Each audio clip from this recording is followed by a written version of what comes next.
Hello, good people. My name is Collin Nyabadza. I'm the Chief Executive Officer and founder of the Collin Nyabadza Children's Voice Charitable Trust. This is an organization registered in Zimbabwe in 2012. Our main thrust is to help enhance the quality of education in some of the country's disadvantaged rural communities. We achieve this by helping them with proper resources such as classrooms, classroom furniture, books, sports infrastructure and equipment, science and computer laboratories, water and sanitation facilities, and even reusable sanitary pads for our girl children. We want these girls to enjoy their womanhood free from guilt and shame. At the moment, due to poverty, the majority are having to use rags, newspapers, and even tree leaves as pads.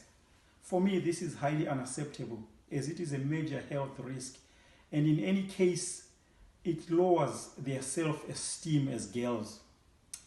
Anyway, besides providing the physical resources and the physical infrastructure in these schools, our organization's ultimate goal is for it to be used as a vehicle to help introduce and foster the concept of volunteering among our fellow Zimbabweans, as we want them to remove the notion that people should only work for monetary gains.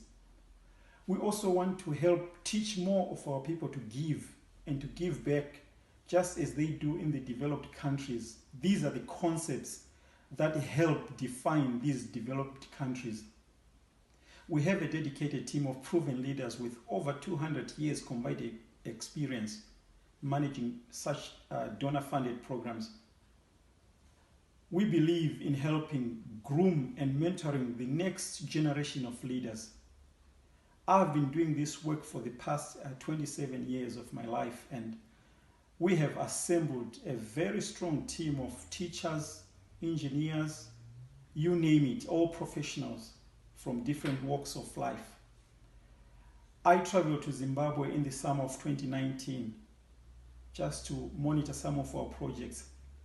It was an exciting trip for me from two fronts. First, it gave me the opportunity to meet some of my team members that I haven't met since we co-opted them into our team. And secondly, it also got me the opportunity to meet some of the students, the children that we help, and it was an eye-opener for me. I'm therefore happy to share this journey with you. May you please sit back, relax, and enjoy watching. If you need any more information about our organization, please feel free to visit us at www.childrensvoicezimbabwe.org. Many thanks for your great support.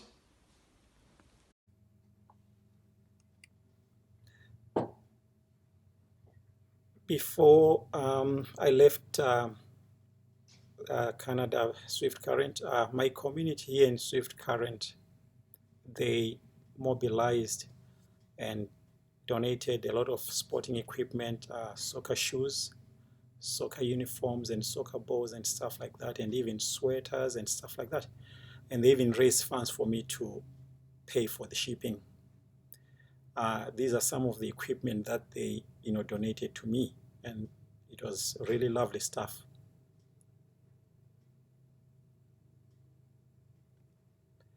I also received a 90 kg bag of reusable sanitary pads. Many thanks to Days for Girls in Saskatoon, and special thanks to Brenda Banbury, who helped provide me with this, which I took with me home to Zimbabwe for our girls so that they can be able to use these.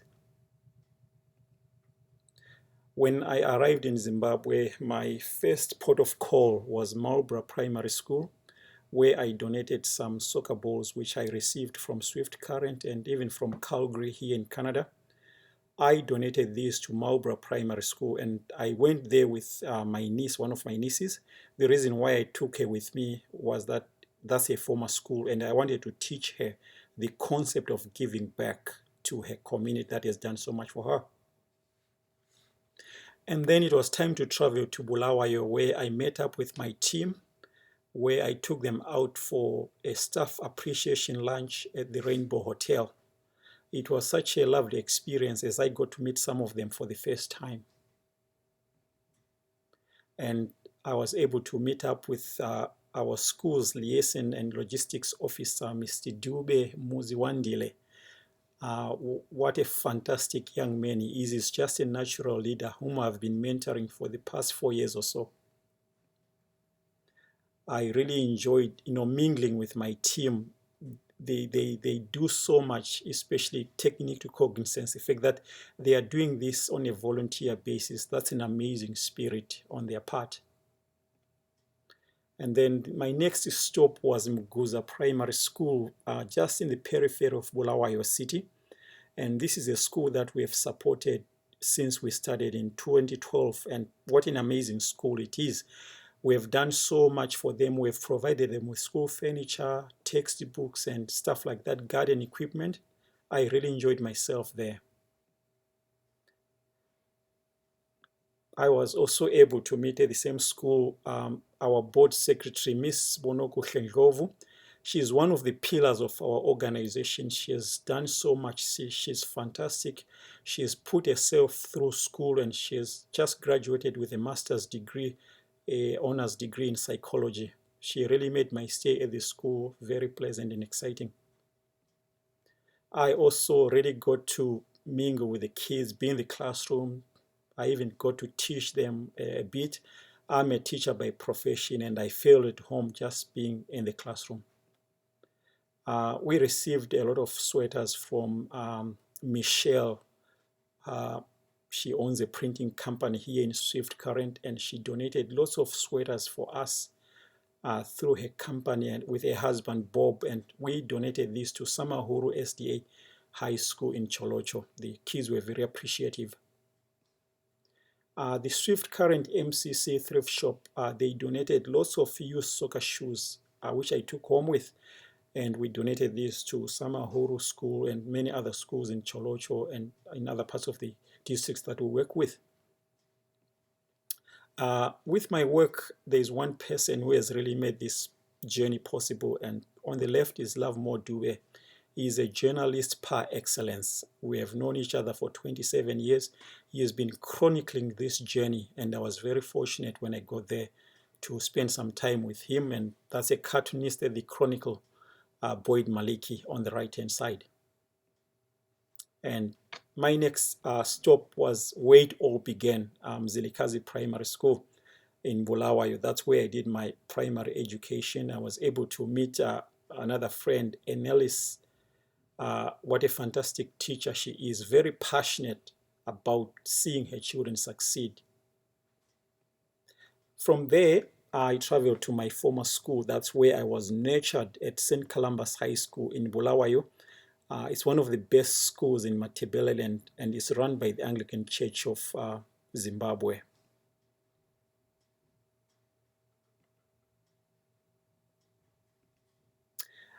We took the reusable sanitary pads to Wubi, to a school called Somvubi Secondary School. This is one of the best schools that we are supporting. They have grown from strength to strength. The teachers were really appreciative, and the students were very appreciative.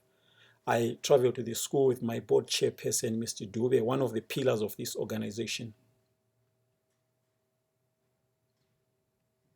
It was really an exciting moment, just mingling with the teacher. They say once a teacher, always a teacher. This is the Somvubu Secondary School's football team.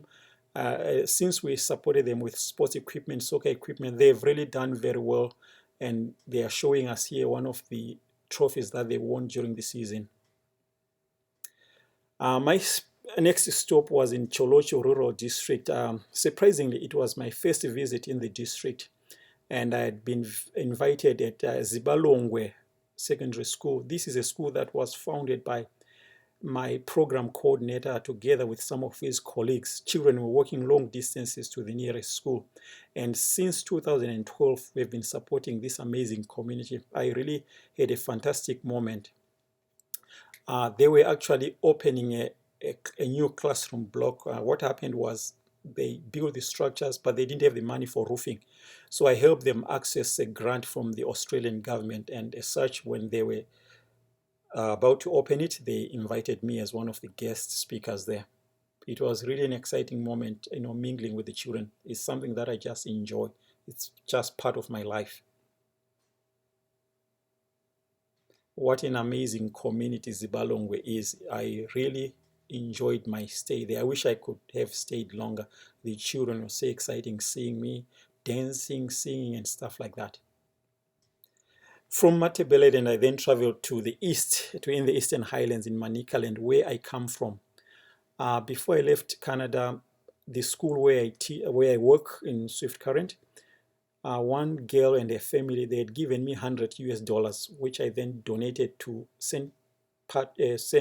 Peter's Primary School. And then the grade 4 kids that I was working with last year, they had also sourced some educational materials which they asked me to go and give to a school of my choice. Anyway, I gave it to St. Peter's Anglican Church, and the kids were very appreciative. Before I left Canada, I worked into the Scotia Bank branch of Swift Current, and they gave me some beautiful toques which were leftovers during the Hockey Canada Day, and then I gave them to the kids at St. Peter's Primary School. The children are so excited. And in the picture here, you see the deputy head receiving the cash that I brought them from the Swift Current family. I had also received from the Swift Current Soccer Association some youth school uniforms, which we donated to one of the schools.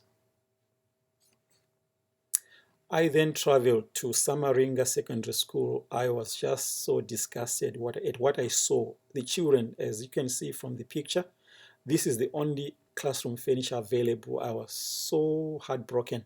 But anyway, I told them that I'll do the best that I can on my return to Canada to mobilize resources for them so that they could at least get some school furniture for the children.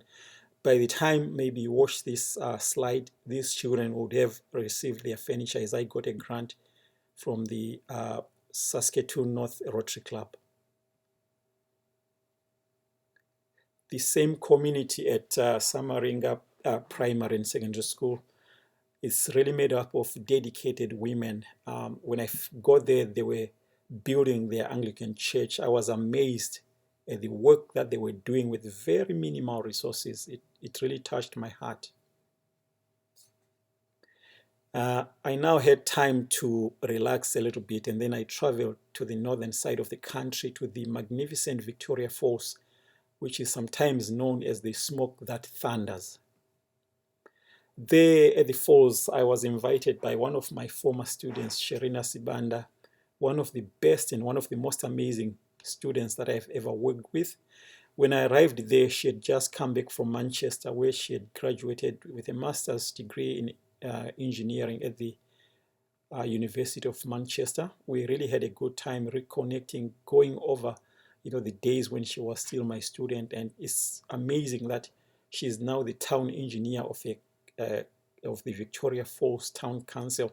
This just goes to show how much children can achieve if given the right environment and the right support and platform, especially for our own girls.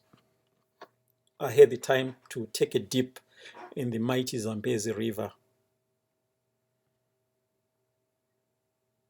I also had the moment to go. She took me on a boat ride. In a nutshell, she really spoiled me. I say many thanks to you.